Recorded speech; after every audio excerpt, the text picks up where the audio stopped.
It's election time in Australia, and while the major parties battle it out to see who can lose the support of the Australian population the slowest, support for minor parties continues to grow.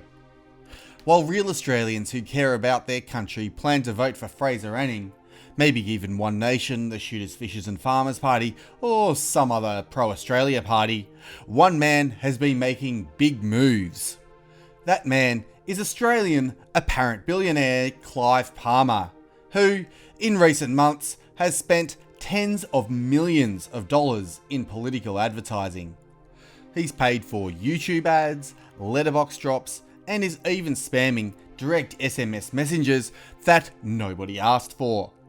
Strangely, despite spending all this money on political advertising, he's taken 3 years to pay outstanding wages to laid off employees of his failed nickel refinery. So who is Clive Palmer, and what does he stand for? We need to know so that we can avoid making a potentially costly mistake at the next Australian federal election. Before we continue, for some amazing karma, please check out Subscribestar, where for as little as $5 a month you can support my work and help save Western civilization. News Limited describes Clive Palmer and his political parties as follows, and I quote, "Clive Palmer is an Australian businessman, politician and self-styled national treasure. He registered the Palmer United Party in 2013 and it won an unexpected amount of voter support, securing 3 seats in the Senate. The Renegade Party ended up controlling the balance of power in the Senate, but after a series of defections and high-profile claims of bullying and bad behaviour within the party in 2014 and 15, the party was deregistered the next year. Mr. Palmer declared he had retired from politics. However, the rebranded United Australia Party made a very noisy return to the Australian political landscape in October last year, spending tens of millions of dollars on a campaign that began 7 months out from the election. Mr. Palmer's party announced it would endorse candidates in every electorate across the country with a bold plan to make Australia great." End quote. So according to Clive Parmigiana is a national treasure. He's an Australian businessman who's decided to get into politics. He wants to make Australia great. How he's going to do that exactly is anyone's guess, but that's what he says he wants to do.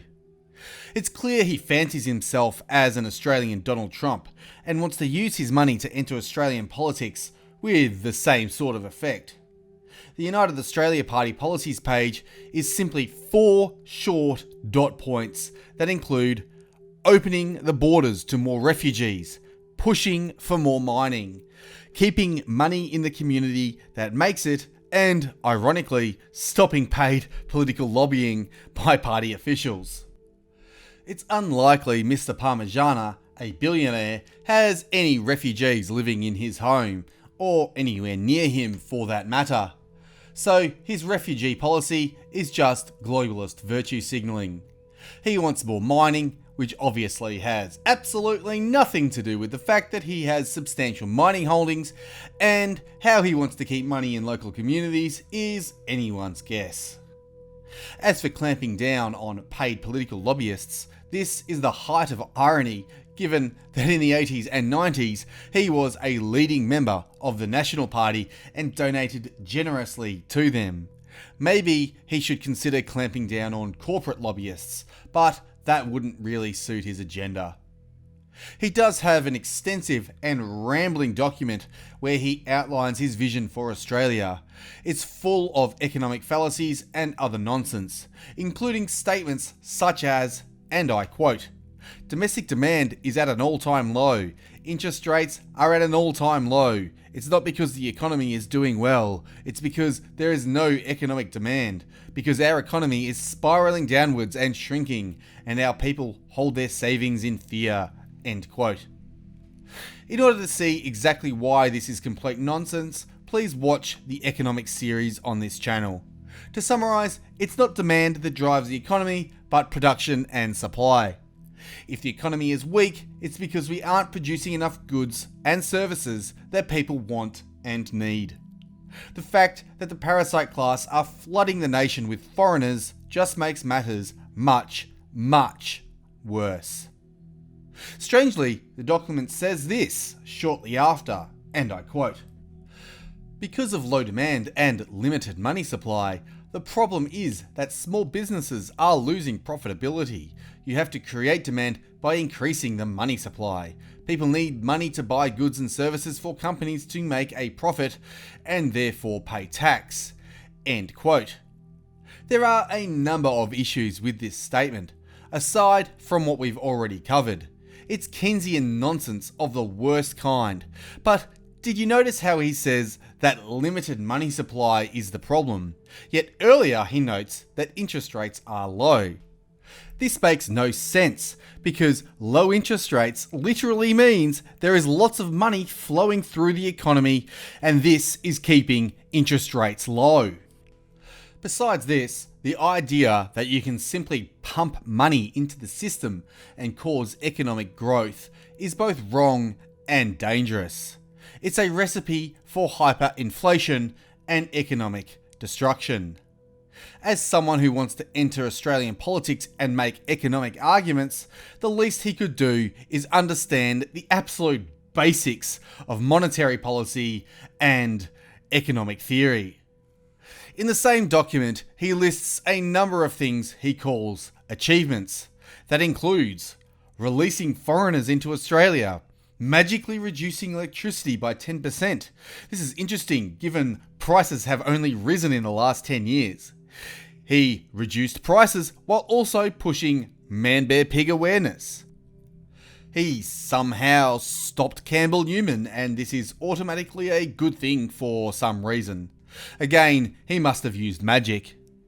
And he takes credit for a number of other things that may or may not be considered achievements, depending on who you ask. As mentioned at the start of this video, Clive Palmer has spent tens of millions of dollars on advertising, and the ads he's produced actually say a lot about him and his party. This is just one of them. It's a great cesspool here in Canberra. It's time to clean it out. Why does the Australian government allow Chinese state-owned companies to take control of crucial assets of the Australian economy? The Chinese government controlling our water, power, ports and our daily lives. Is freedom for sale? Is our sovereignty for sale? Is our democracy for sale? What sort of people would we be? And how could we face the hundreds of thousands of Australians who have gone to war to protect our liberty if we sold our country? Authorised by Clive Palmer for the United Australia Party, Brisbane. This ad is interesting given Clive's business history. From his biography on Encyclopedia Britannica, and I quote, "In 2006, he, Clive Palmer, leased his iron mines to the Chinese government-owned corporation CITIC Limited. The deal, which was initially worth $3 billion, included future royalties on any ore produced." So despite decrying Chinese state ownership of assets, Clive Palmer sees no problem doing business with the Chinese state, so long as he benefits.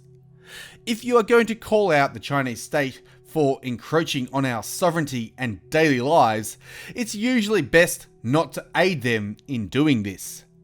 It's also the height of both hypocrisy and irony for him to ask the question, is our democracy for sale, while spending $30 million trying to buy seats in our democratic parliament? The next ad we are going to look at gives a valuable insight into Palmer's strategy.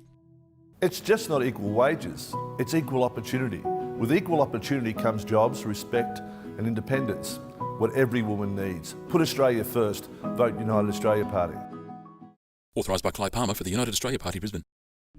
What this ad shows us is that he's willing to take far-left cultural Marxist positions and push gender politics in order to win.